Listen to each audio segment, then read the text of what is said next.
देवों के देव महादेव क्यों आए माँ काली के पैरों के नीचे। हे श्रोता, आज मैं आपको एक ऐसी अमर कथा सुनाता हूँ जिसे सुनकर आपका मन श्रद्धा और विस्मय से भर जाएगा।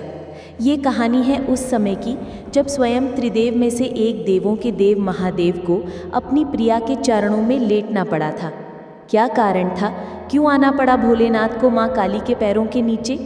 इस कहानी में छुपे हैं प्रेम के गहरे राज, त्याग की पराकाष्ठा और शक्ति के सामने समर्पण की महान शिक्षा। आइए मैं आपको ले चलूं उस युग में जब धर्म और अधर्म के बीच महासंग्राम चल रहा था। नमस्कार प्यारे दर्शकों, एक बार फिर आपका यूनिवर्स की पावर चैनल विद्या ज्ञान सागर में। प्यारे दर्शकों, आज हम एक नई कहानी, एक नया वीडियो लेकर आपके सामने उपस्थित हुए हैं। आज की जो कथा है वो अत्यंत ज्ञानवर्धक और प्रेरणादायक है।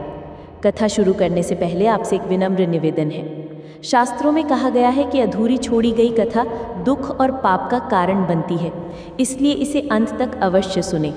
और अगर आप अपनी माँ से सच्चा प्रेम करते हैं तो इस वीडियो को लाइक करें, हमारे चैनल को सब्सक्राइब करें और कमेंट में माँ लिखकर अपना समर्थन दें। तो आइए बिना किसी विलंब के आरंभ करते हैं आज की प्रेरणादायक कथा। समय था सतयुग का अंत और त्रेता युग का प्रारंभ। उन दिनों पृथ्वी पर असुरों का आतंक फैला हुआ था। महिषासुर के वध के बाद भी राक्षस जाति शांत नहीं हुई थी। इस बार धरती पर राज कर रहे थे दो भयानक असुर, भाई शुंभ और निशुंभ। शुंभ निशुंभ का अत्याचार इतना बढ़ गया था कि स्वर्गलोक तक उसकी छाया पहुंच गई। उन्होंने न केवल मनुष्यों को सताया बल्कि देवताओं को भी स्वर्ग से भगा दिया था। इंद्र, वरुण, अग्नि, वायु सभी देवगण छुप छुप कर जीवन बिता रहे थे। लेकिन सबसे बड़ी चुनौती तो अभी आने वाली थी। शुंभ निशुंभ की सेना में था एक भयानक असुर रक्तबीज। ये कोई सामान्य राक्षस नहीं था। ब्रह्मा जी से तपस्या करके उसने एक ऐसा वरदान पाया था जो उसे लगभग अमर बना देता था। वरदान ये था, रक्तबीज के शरीर से जो भी रक्त की बूंद धरती पर गिरेगी उससे उसके जैसा ही एक और शक्तिशाली राक्षस पैदा हो जाएगा। सोचिए कैसे मारा जाता इस असुर को। हर प्रहार से जो खून गिरता उससे 10 रक्त बीज पैदा हो जाते।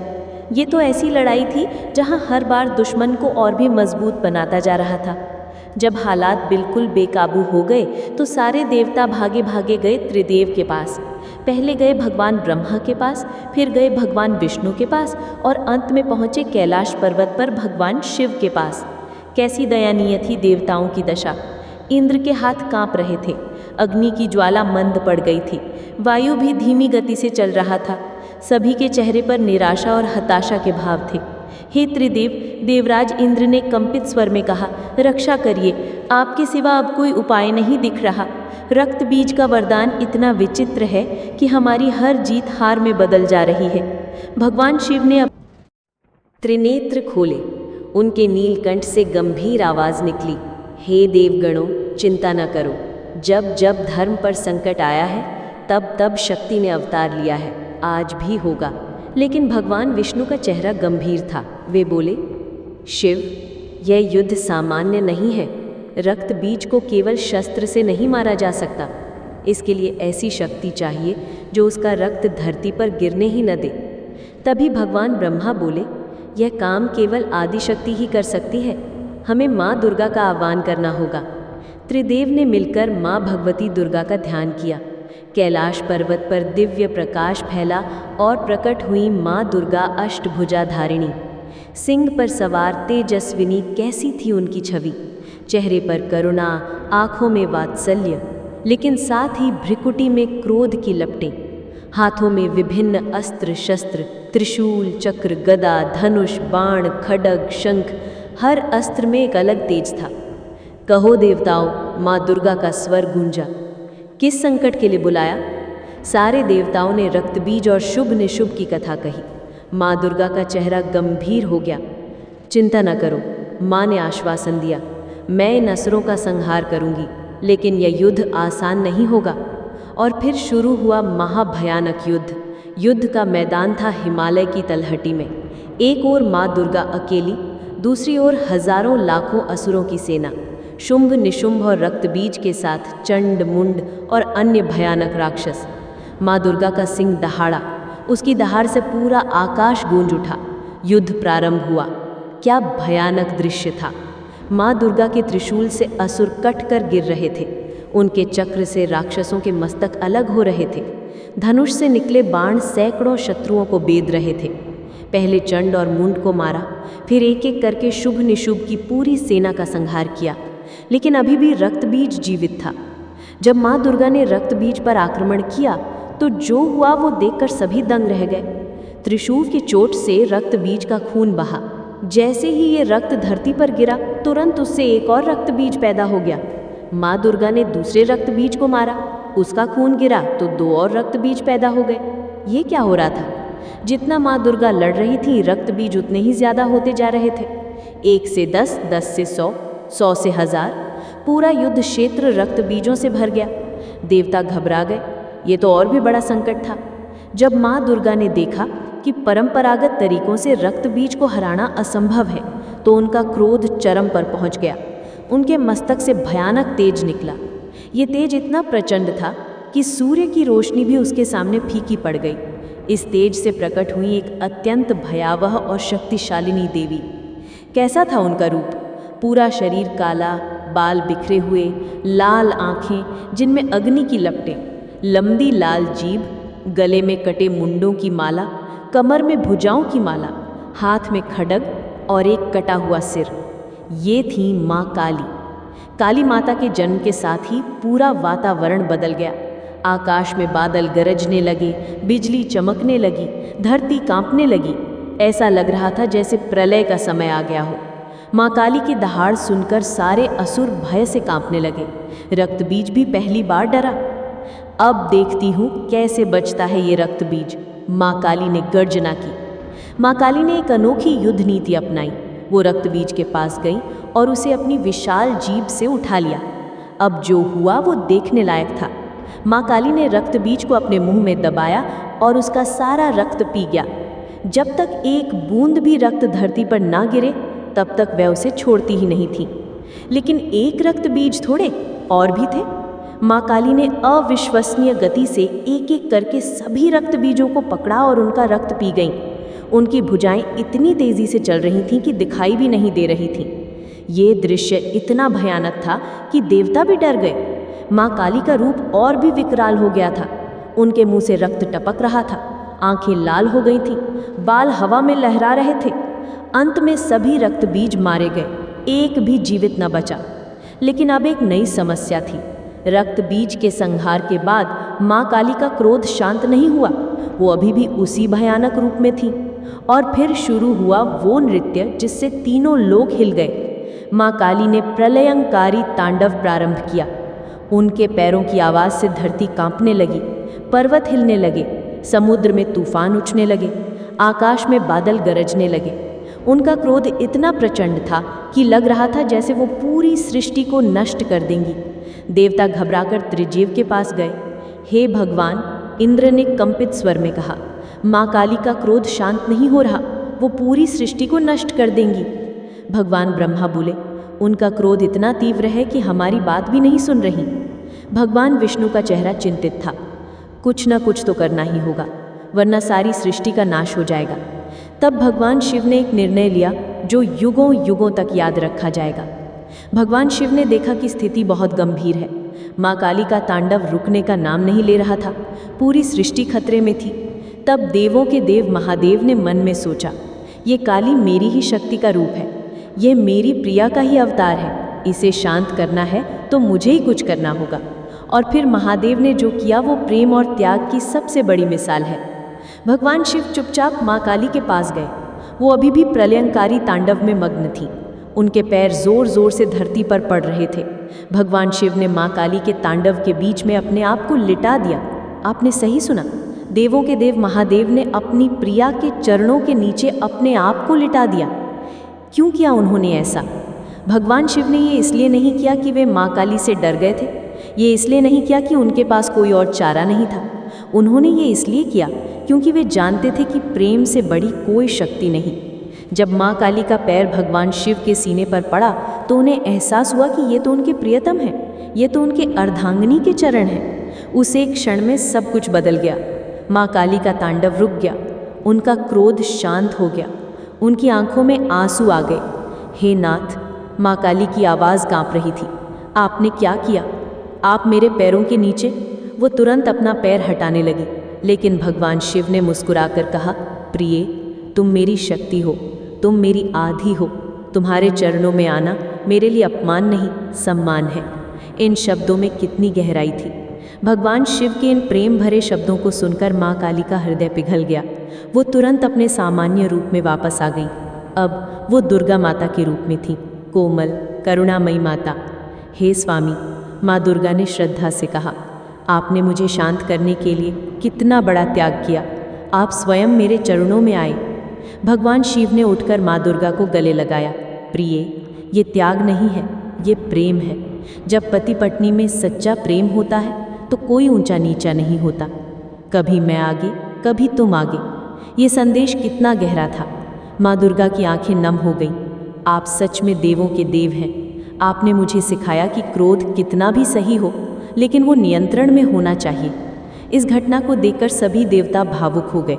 उन्होंने समझा कि ये केवल एक युद्ध की कथा नहीं थी, ये प्रेम, त्याग और संयम की शिक्षा थी। भगवान ब्रह्मा बोले, आज हमने देखा कि सबसे बड़ी शक्ति प्रेम है।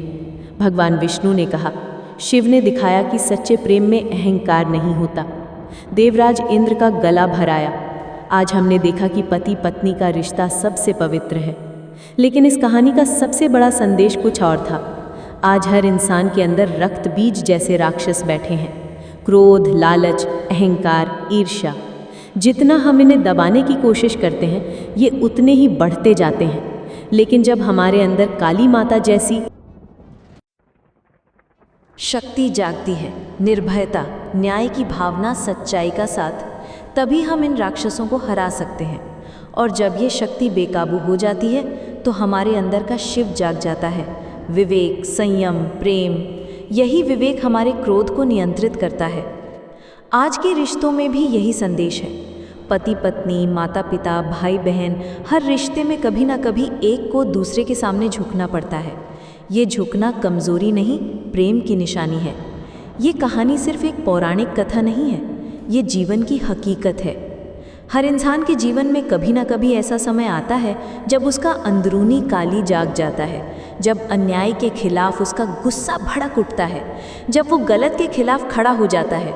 ये जागना ज़रूरी है। बुराई के खिलाफ आवाज़ उठाना, रक्त बीज जैसे राक्षसों से लड़ना, ये हमारा धर्म है। लेकिन साथ ही यह भी ज़रूरी है कि ये क्रोध नियंत्रण में रहे, वरना ये क्रोध खुद को और दूसरों को भी नुकसान पहुंचा सकता है। और यहीं आती है शिव की भूमिका। हमारे अंदर का विवेक, हमारा संयम, हमारा प्रेम, यही हमारे क्रोध को सही दिशा देता है। हे श्रोता, इस कहानी का सबसे बड़ा संदेश ये है कि प्रेम सबसे बड़ी शक्ति है। जब सारे देवता मिलकर भी काली माता को शांत नहीं कर सके, तो भगवान शिव के प्रेम ने एक ही पल में उन्हें शांत कर दिया। ये प्रेम सिर्फ पति पत्नी का नहीं था, ये था आत्मा का परमात्मा से प्रेम, शक्ति का शिव से प्रेम, सृष्टि का सृष्टिकर्ता से प्रेम। जब हम किसी से सच्चा प्रेम करते हैं तो हमारा अहंकार खुद ब खुद चला जाता है। हम उसके लिए कुछ भी करने को तैयार हो जाते हैं। भगवान शिव ने दिखाया कि सच्चा प्रेम त्याग मांगता है। बिना त्याग के प्रेम अधूरा होता है। जैसे जैसे ये कहानी समाप्ति की ओर बढ़ रही है, मेरा दिल भरा रहा है। ये कहानी हमें सिखाती है कि जीवन में जो भी संकट आए, जो भी रक्त बीज हमारे सामने खड़े हों, हम हार न माने। हमारे अंदर काली माता जैसी शक्ति है जो हर बुराई से लड़ सकती है। लेकिन साथ ही ये भी याद रखें कि जब ये शक्ति बेकाबू हो जाए तो हमारे अंदर शिव जैसा विवेक भी है जो हमें सही राह दिखाता है। सबसे बड़ी बात यह है कि प्रेम और त्याग से बड़ी कोई शक्ति नहीं। जब हम किसी से सच्चा प्रेम करते हैं तो हमारे लिए कोई त्याग बड़ा नहीं होता। आज भी जब आप माँ काली की तस्वीर देखते हैं जिसमें वो भगवान शिव की ऊपर खड़ी हैं, तो याद रखिए ये कोई अपमान का चित्र नहीं है, ये प्रेम का चित्र है, ये त्याग का चित्र है, ये समर्पण का चित्र है। ये चित्र हमें याद दिलाता है कि जब प्रेम सच्चा हो तो देने वाला देता जाता है और पाने वाला पाता जाता है। हे श्रोता, ये कहानी यहीं ख़त्म नहीं होती, ये कहानी आज भी जारी है, आपके दिल में, मेरे दिल में, हर इंसान के दिल में। जब भी आप जीवन में कोई बड़ा फैसला करें तो सोचिए, क्या ये काली माता जैसा न्याय है या रक्त बीज जैसा अन्याय? क्या ये शिव जैसा प्रेम है या शुम निशुम जैसा अहंकार? जब भी आपको लगे कि आपका गुस्सा काबू से बाहर जा रहा है तो याद कीजिए भगवान शिव को, वो कैसे प्रेम से काली माता को शांत कर गए। जब भी आपको लगे कि आपकी शक्ति का गलत इस्तेमाल हो रहा है तो याद कीजिए माँ काली को, वो कैसे अपने प्रियतम की एक स्पर्श से शांत हो गईं। ये कहानी हमें सिखाती है कि बुराई से लड़ना ज़रूरी है, लेकिन सही तरीके से। शक्ति का उपयोग न्याय के लिए करना चाहिए, नाश के लिए नहीं। प्रेम से बड़ी कोई शक्ति नहीं, त्याग से बड़ा कोई प्रेम नहीं। अहंकार छोड़ना कमज़ोरी नहीं, महानता है। आखिर में इस अमर कथा का ये संदेश है, जहाँ प्रेम है वहाँ शिव है, जहाँ न्याय है वहाँ शक्ति है, और जहाँ शिव और शक्ति दोनों हैं वहाँ कोई रक्त बीज टिक नहीं सकता। नमः शिवाय, जय माँ काली। इस अमर कथा को सुनकर आपका मन कैसा हो गया? क्या आपको भी लगा कि ये कहानी आज भी हमारे जीवन में उतनी ही प्रासंगिक है जितनी हजारों साल पहले थी? याद रखिए, हर इंसान के अंदर काली माता की शक्ति है और शिवजी का विवेक भी। बस ज़रूरत है उन्हें सही समय पर जगाने की। प्यारे भक्तों, हमें आशा है कि ये कथा आपके जीवन में सकारात्मक बदलाव लेकर आई होगी। कृपया इसे लाइक करें और दूसरों तक पहुंचाने के लिए इसे शेयर करें। अपने श्रद्धा भाव को कमेंट सेक्शन में हर हर महादेव लिखकर प्रकट करें। इस कथा को अंत तक देखने के लिए आपका दिल से धन्यवाद। हर हर महादेव, जय माँ काली। तेरा वक्त अब बेहतर होने वाला है। तेरे आसपास एक क्यूट सा टेडी बियर भी दिख रहा है। ये तेरे जीवन में स्नेह और मासूमियत की ओर संकेत है। ये तेरी जिंदगी में प्यार और खुशी का प्रतीक है। मेरे बच्चे, तेरे सपनों में नया घर बनना या घर खरीदने की इच्छा पूरी होने वाली है। ये समय तेरे लिए शुभ है। कई लोग फुल मून का व्रत रखते हैं, पूर्णिमा के दिन चंद्रदेव को अर्घ्य देते हैं, खीर बनाते हैं। ये शुभ कर्म तेरी किस्मत को और भी मजबूत करते हैं। अगर तू भी ऐसा करता है तो यह तेरे जीवन में सकारात्मक बदलाव लाएगा। फुल मून की ऊर्जा से तेरी इच्छाएं पूरी होंगी। मेरे बच्चे, तेरे आसपास जो भी नकारात्मकता है, जो लोग तेरे खिलाफ हैं, वे असुरक्षित और असमर्थ महसूस कर रहे हैं। उनकी अंदर की असुरक्षा उन्हें बर्बाद कर रही है। पर तू निडर रह, क्योंकि तेरा प्रोटेक्शन मजबूत है। मेरी छाया तुझ पर है। मेरे बच्चे सुन, ऐसे लोग जो लालची हैं, जो तेरे संसाधनों को लेना चाहते हैं, उनसे सावधान रह। उनकी चालों को समझ, पर उनसे डरो मत, क्योंकि मैं तेरे साथ हूँ। वे तुझ तक कभी पहुँच नहीं पाएंगे। मेरी शक्ति उन्हें रोकेगी। तेरे पूर्वज तेरे साथ हैं। वे तेरे दुश्मनों को कड़ा सबक सिखाने के लिए तत्पर हैं। उनकी आशीष तेरी रक्षा करती है। मेरे बच्चे, तेरे जीवन में आने वाली चुनौतियां बड़ी होंगी, पर वे तुझे मजबूत बनाएंगी। हर चुनौती के बाद तू और भी विजयी होगा। अपनी आंतरिक शक्ति को पहचाने, अपने मन को स्थिर रख और हमेशा मेरी भक्ति में लिप्त रह, क्योंकि यही तेरा सबसे बड़ा हथियार है। मेरी ममता तेरे लिए अनंत है। मैं तुझसे प्यार करती हूँ। मेरी ऊर्जा तुझे हर बाधा से पार ले जाएगी। मेरे बच्चे, अब अपने जीवन को उज्जवल बनाए रख। अपनी ऊर्जा को सकारात्मक बनाए रख, क्योंकि अब तेरी किस्मत बदल रही है। तेरे सपने सच हो रहे हैं और तेरा उज्जवल भविष्य तेरे कदमों का इंतजार कर रहा है। जब तुम अपने आसपास देखोगे तो पाओगे कि कुछ लोग जो तुम्हारे करीब आते हैं बहुत ज्यादा असुरक्षित और इनसिक्योर होते हैं। उनके दिल में शक और डर बैठा होता है। वे तुम्हारी खुशियों को देखकर जलते हैं, क्योंकि तुम्हारा जीवन उज्जवल है। तुम बहुत ज्यादा ब्लेस्ड हो। यह आशीष तुम्हें पहले ही मिल चुकी है। तुम्हें यह समझना होगा कि हर कोई तुम्हारी तरह खुश और पूर्ण नहीं होता, इसलिए उनकी नजरें तुम पर टिकी होती हैं। वे तुम्हें देखकर चुभते हैं, पर यह तुम्हारा दुर्भाग्य नहीं, बल्कि उनका अपना दुर्भाग्य है। वे तुम्हारी आभा और सफलता से डरते हैं। तुम्हारा जो तेज है वह उनके लिए कष्टदायक होता है, इसलिए वे असुरक्षित महसूस करते हैं। लेकिन मेरे बच्चे, तुम्हें उनके डर से डरना नहीं है, बल्कि उन्हें दया की नजर से देखना है, क्योंकि यह उनकी कमजोरी है जो तुम्हारे सामने कमजोर पड़ जाती है। तुम्हें अपने आत्मविश्वास को बनाए रखना है। क्योंकि तुम्हारी आभा ऐसी है कि जो तुम्हें घेरने की कोशिश करता है वह खुद अपनी ही कमजोरी में फंस जाता है। देखो, तुम्हारी आह, तुम्हारे शब्द और कर्म किसी की जिंदगी में भारी असर डालते हैं।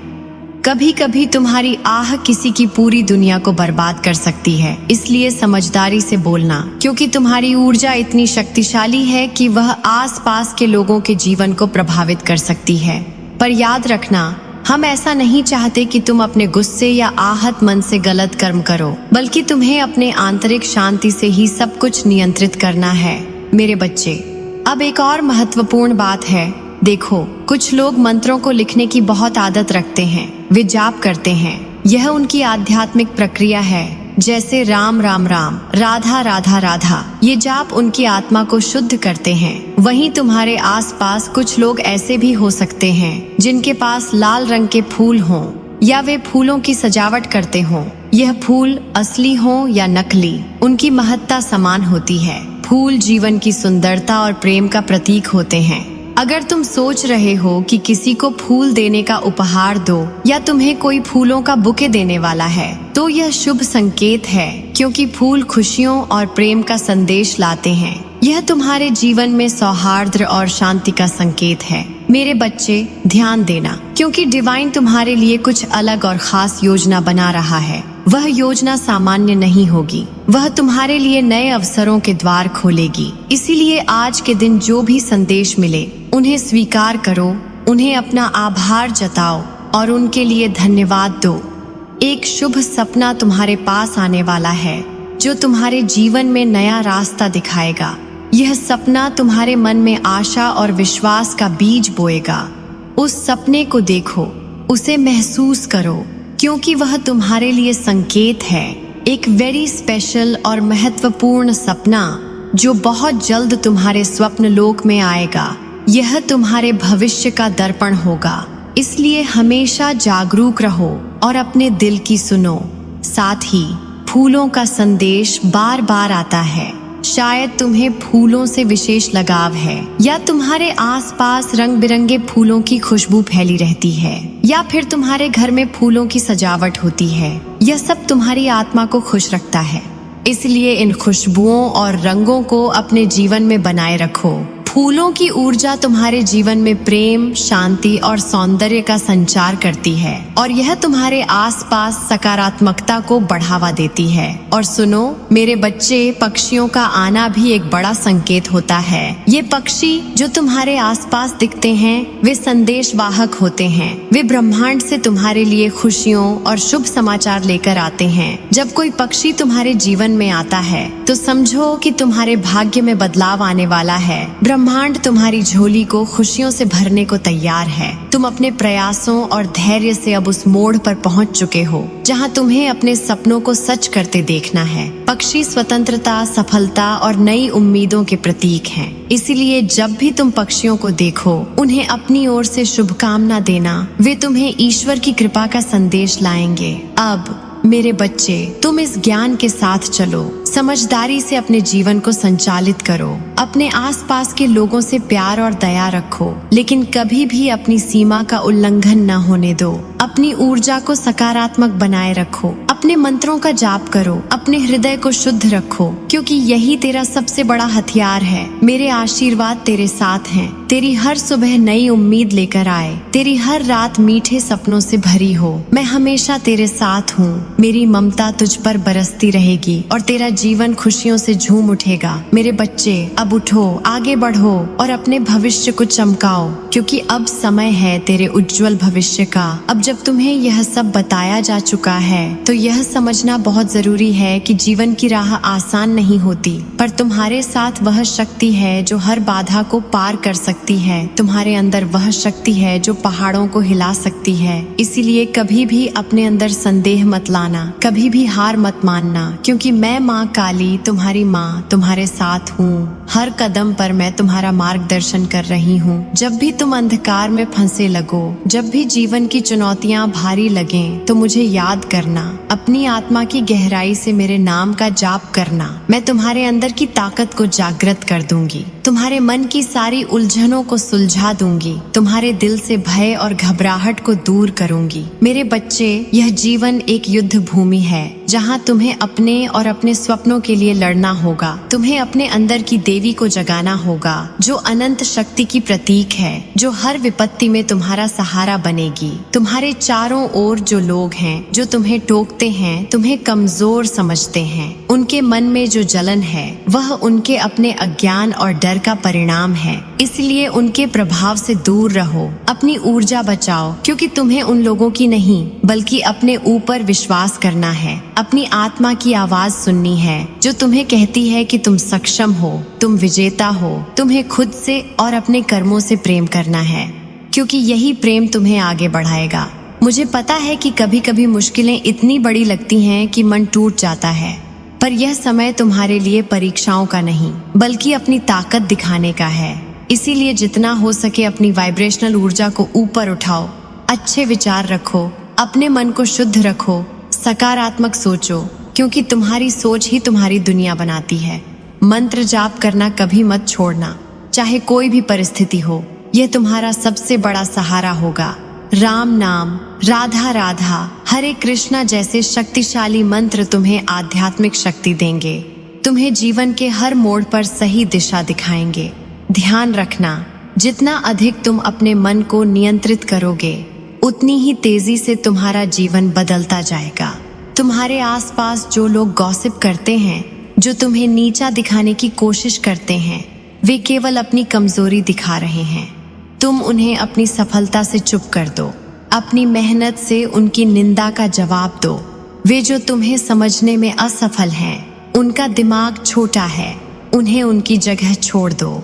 अपने जीवन को अपनी ऊर्जा और अपने कर्मों से समृद्ध करो।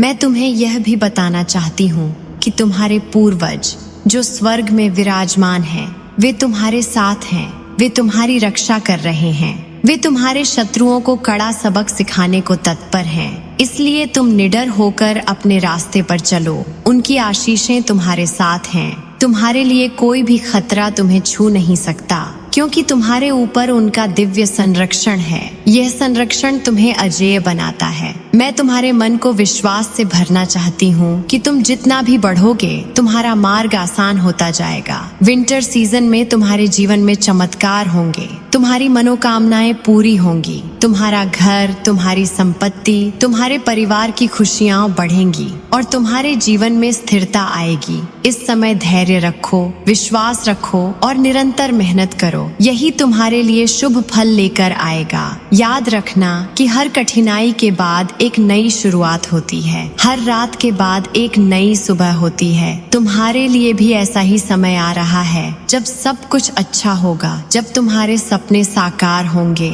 जब तुम्हारा जीवन खुशियों से भर जाएगा। इसलिए मैं तुम्हें यह आशीर्वाद देती हूँ कि तुम हर परिस्थिति में मजबूत रहो, सकारात्मक रहो और अपने लक्ष्य की ओर बढ़ते रहो। मैं हमेशा तुम्हारे साथ हूँ, तुम्हारे दिल की आवाज सुनती हूँ, तुम्हारे हर कदम पर तुम्हारा साथ देती हूँ। मेरे बच्चे, उठो, जागो और अपनी शक्ति को पहचानो, क्योंकि अब तुम्हारा समय है चमकने का। अपने जीवन को अपनी मेहनत, अपने विश्वास और अपनी ऊर्जा से सजाओ। मैं तुम्हारे ऊपर अपनी छाया बनाकर तुम्हें सुरक्षित रखती हूँ। जय माँ काली, जय हो। अब आगे बढ़ो और अपने भाग्य को अपना बनाओ।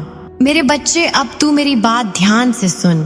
मेरी ममता से भरी इस वाणी को अपने हृदय में बिठा ले, क्योंकि तेरी हर एक चिंता, तेरी हर एक उलझन को मैं अपनी छाती में समेटती हूँ। तू जान कि जो तुझ पर आता है वह सब मेरी देख रेख में होता है। अब तू समझ कि जब तूने अपने मन को शांति दी, जब तूने हर परिस्थिति में मेरा नाम जपा, चाहे राधा राधा राधा हो, चाहे हरे कृष्णा हरे रामा हो, चाहे कोई भी पावन मंत्र हो जो तेरे मन को सहज कर दे, जो तुझे डर और भय से मुक्त करे, तो समझ कि तेरे ऊपर मेरी छाया छा गई है। तू जिस मार्ग पर चल रहा है वह मार्ग मेरे आशीर्वाद से सुसज्जित है। तेरे अंदर की जो ऊर्जा है वह न केवल तुझे शक्ति देती है, बल्कि तेरे चारों ओर एक दिव्य कवच बनाती है जो किसी भी नकारात्मकता को तेरे पास आने नहीं देती। अब समय आ गया है कि इस वीडियो को लाइक करके कमेंट में जय हो माता रानी लिख दो। मेरे बच्चे, जब तू कहीं भी हो, ऑफिस में, यात्रा पर, घर में या बाहर, जब भी तेरे मन में आए, तू उस पवित्र नाम का जप कर। मैं तुझे उस वक्त महसूस करती हूँ। मैं तुझे अपनी आभा से घेर लेती हूँ और यही तेरी रक्षा करता है। यही तुझे ऊंचाइयों पर ले जाता है।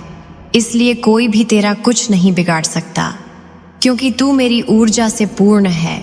यह जान ले कि तेरी इस भक्ति से मैं प्रसन्न हूँ। तेरे जाप से मैं अब